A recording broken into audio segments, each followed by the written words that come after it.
Trump issued his executive order against birthright citizenship, and it instantaneously went to the courts because it was brazenly unconstitutional on its face.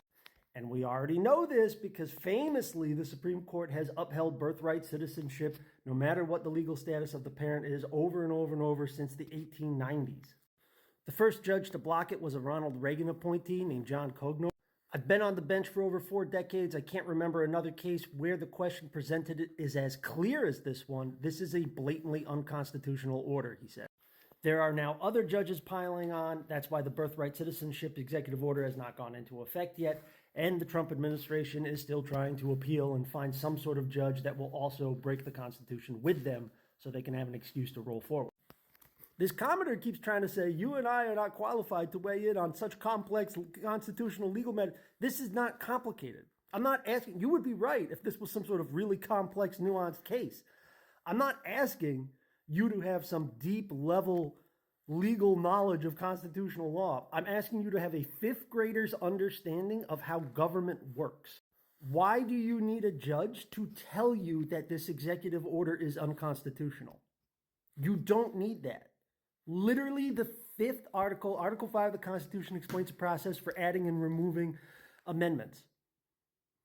Wouldn't you think, I'm just asking you to use a little common sense here, that that would be the process that you would go to remove a constitutional amendment? And that issuing an executive order that just declares the 14th Amendment non-existent and then shopping around for a judge who will violate the law with you, doesn't that seem wrong and bad? If it doesn't seem wrong and bad to you on its face, you are not a patriot at the level that I am a patriot. You are not an American at the level that I am an American. This commenter keeps coming back to the birthright citizenship executive order, which is the hardest argument for him to win. I'm still waiting to hear back from this commenter on DOJ and the Department of Education. Article 2 of the Constitution says only Congress can create and dissolve departments. Literally every department that exists right now has been created or dissolved by the Congress. So Trump trying to do either of those things is unconstitutional on its face. It's not complicated. I'm still waiting to hear back about USAID. Article 2, Section 2 of the Constitution says right there that only Congress can decide how much money we're going to spend or not spend on things. And that has been true the entire time you've been alive. I don't know how you don't fucking know this. But Congress is solely in control of your taxes and national spending. Has always been the case. If you didn't know that, that just makes you dumb. That doesn't make it like some sort of trick. When Congress says we're going to spend 1% of the national budget on foreign aid, it is the job of the president to say, yes, sir, absolutely, sir, and go get it fucking done. That's his job. He can complain about it on Twitter just like you and me. It is his responsibility to run the organization so he can manage it differently if he wants to. But he has zero, absolutely zero legal authority to say this is too much money. Still waiting to hear you respond to that.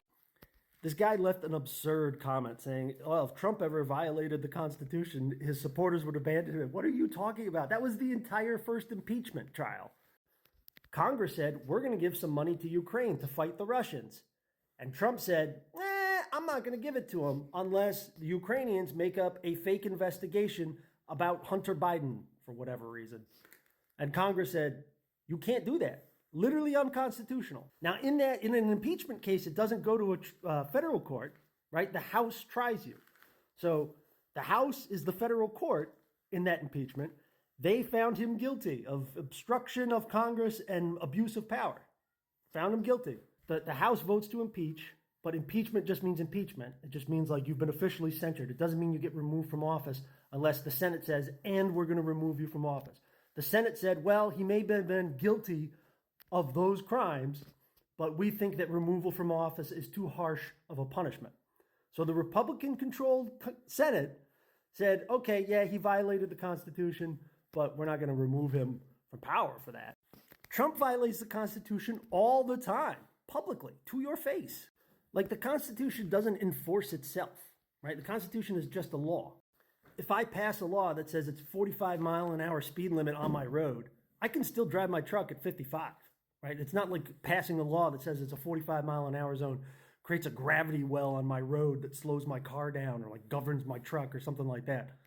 Right? Like I could still drive over the speed limit. I might get caught. I might get caught and just let off with a warning. I might get caught and get a ticket and just pay it and keep going. But like a president can just ignore the Constitution. And if no one is willing to hold him accountable, then literally nothing happens. And we are incapable of holding Trump accountable when he violates the Constitution because literally half of the voting public, including this commenter, is just Trump's bitch.